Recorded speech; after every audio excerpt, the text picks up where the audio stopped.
যে বিসিবি এবং বাংলাদেশ ক্রিকেট বোর্ডের সিলেকশন, তারা কি আসলে দিন দিন আমাদের ক্রিকেট টিমটাকে নেহাল অবস্থায় পাঠিয়ে দিচ্ছে, না সেখান থেকে ব্যাক করে উন্নতির শীর্ষে নিয়ে যাওয়ার একটা পরিকল্পনা করছে?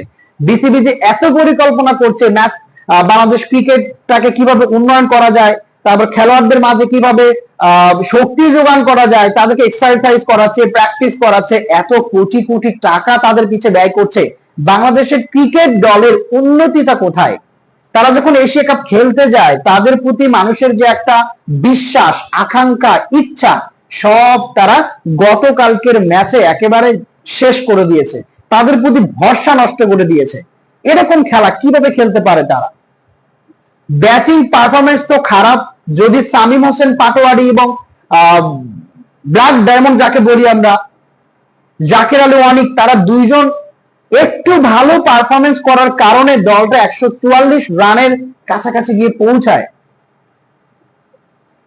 এই রানটা যদি তারা না করতে পারতো তাহলে বাংলাদেশ তো 100-র কাছাকাছি যাইতেই বাংলাদেশ শেষ হয়ে যেত। তাহলে যদি 100-র মধ্যে বাংলাদেশ প্যাকেট হয়ে যাইতো তাহলে সেই সময় বাংলাদেশকে মুখ দেখাইতে পারতো? এত নিউজ, এত খবর, এত আলোচনা সমালোচনা সবকিছু ক্রিকেটকে ঘিরে, বাংলাদেশের জাতীয় ক্রিকেট দলকে ঘিরে, তাহলে এত আলোচনা, এত বিশ্বাস, এত আকাঙ্ক্ষা, মানুষের এত চাহিদা ক্রিকেটের প্রতি, সব চাহিদা কি গতকালকের ম্যাচে সবকিছু ধূলিসাৎ হয়ে গেল? একটাবার চিন্তাও করলেন না? সিলেকশনদেরকে আমি বলবো, ভাইয়া আশেপাশে যারা ক্রিকেটার রয়েছে তাদেরকে নজর দিন। আপনি সিলেকশন প্যানেলের দিকে তাকান, শ্রীলঙ্কার বিপক্ষে যে সকল প্লেয়াররা খেলেছে তাদের দিকে তাকান, কোন কোন প্লেয়াররা খেলেছে দেখেন। ব্যাটিং পজিশনে তানজিদ হাসান তামিম এবং পারভেজ হাসান ইমন, তারা দুইজন আগে থেকে সিলেকশন ছিল, আমরা কল্পনা করেছি তারাই খেলবে। তাছাড়া তো ওপেনারে খেলার মতো প্লেয়ার বাংলাদেশে এই মুহূর্তে কেউ নেই, তারা দুজন খেলছে। তৃতীয় নম্বরে লিটন কুমার দাস, চতুর্থ নম্বরে কে ছিল?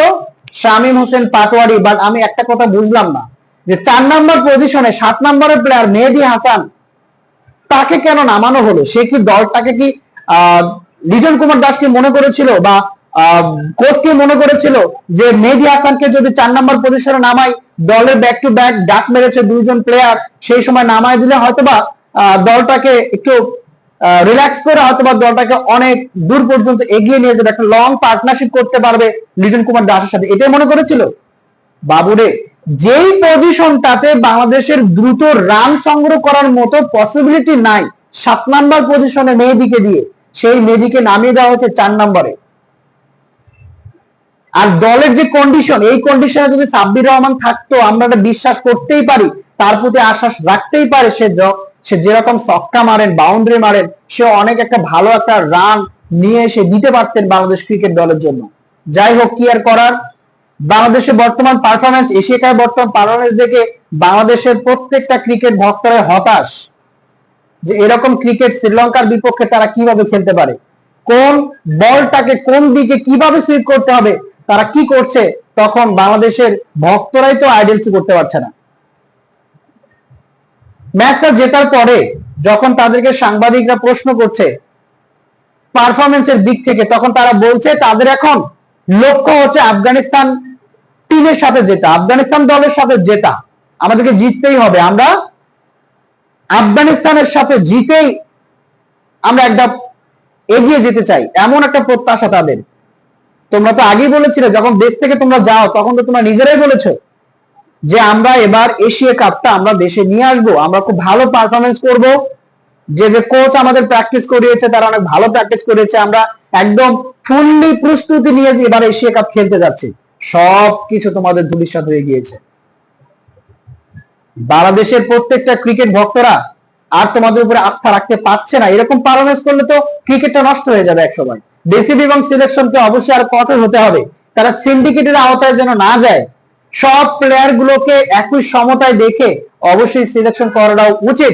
যদি এরকম ভাবে চলতে থাকে তাহলে একসময় বাংলাদেশের ক্রিকেট টিমটা এমন একটা পর্যায়ে চলে যেতে পারে যারা ভক্ত আর খুঁজে পাবে না, সারাদিন মানুষের মুখে মুখে তাদের সমালোচনা বয়ে যাবে।